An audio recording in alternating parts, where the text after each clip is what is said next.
as usual, I always gave Gus a bit of a hard time about certain things, but not really, because we'd come to trust him so much.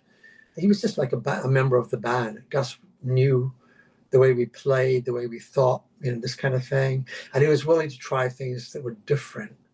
And so yeah, we were doing all of this, our usual crazy stuff in the studio, and Gus was just on hand to trans, to transmit it into a beautiful recording. Because Gus was an amazing engineer. He wasn't just a producer. He actually was a producer who was an engineer. I mean, from all his work with David Bowie on Space Oddity and those other songs. I mean, the guy was just a great engineer. And he loved things that were different. So, yeah, I mean, I really liked the album. I'm trying to think if there was anything I didn't like, but no, I liked all of it. And I particularly liked the way that Island Girl went straight into Grow Some Funk of Your Own. There's hardly a beat when Island Girl finished, and then my guitar started Grow Some Funk. And some of those moments when they're done properly, and Gus was really good at those moments, they were really quite thrilling. And I'm sure those are things that some of the fans have noticed over the years, when they listen to any albums that we've done. It's the way that we would put one song after another, and there'd be a real reason we do that. And in that way, I'm very old-fashioned, because today I still plan my music the same way. I consider that it's really important that an artist, if he writes a whole body of an album, that people would hear it that way. Nowadays, unfortunately, it doesn't really work that way. People record singles and then get it out as quickly as possible and do a video with it, and then they wait to see how that does, and then they'll release another single.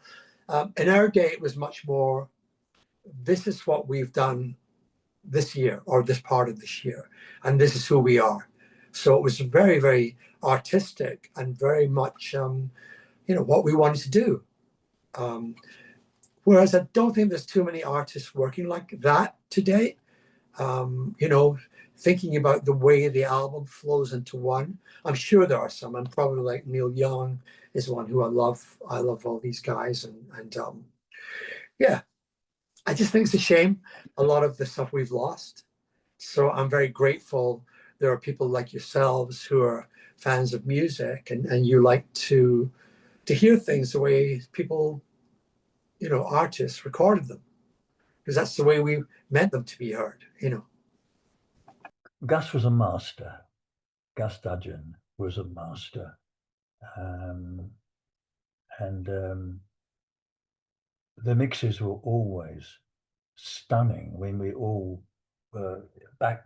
It's like being on Mach 5, whatever it is. You push back into your seat by the overwhelming understanding that Gus Dudgeon had of space, which we go back to that word again. He really, he controlled the sound in such a pristine way that I don't think I've really experienced before and since, really. His understanding and the way he got sometimes very, it was very tedious sometimes, but the end result, we always trusted Gus. He would want things again and again. He'd work on the drum sound or my sound for some hours and sometimes days. But you knew that this was wonderful work in progress. You were working with a master. He knew exactly. He was a true former Times producer. He was an organic producer. He was interested in what you could do more than what you thought you could do on your instrument. He provoked that from you, and that I'll always be grateful. And again, I miss him very much, dear Gus. We all miss him.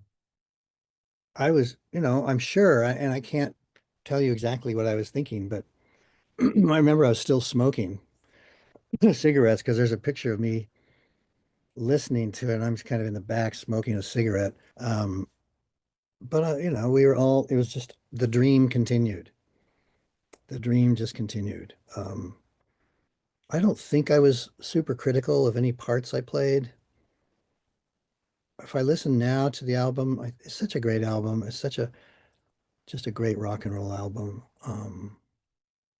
I thought I did interesting stuff on Dan Dare, which was playing a clavinet through a 2600 synthesizer and popping the filter, and that had a funny kind of sound.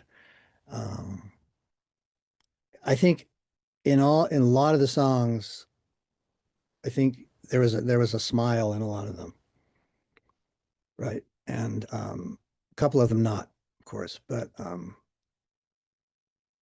Dan Dare certainly had a smile in it. As we finished the last basic track and it was time to party because we were all celebrating the fact that we just had completed this, as I was walking out, Gus said, come here, I need to speak to you. And I said, what? And again, you know, the last thing I'm going to do is bite the hand that feeds me. And Gus was such a superstar. You know, he was dressed like he just got off stage.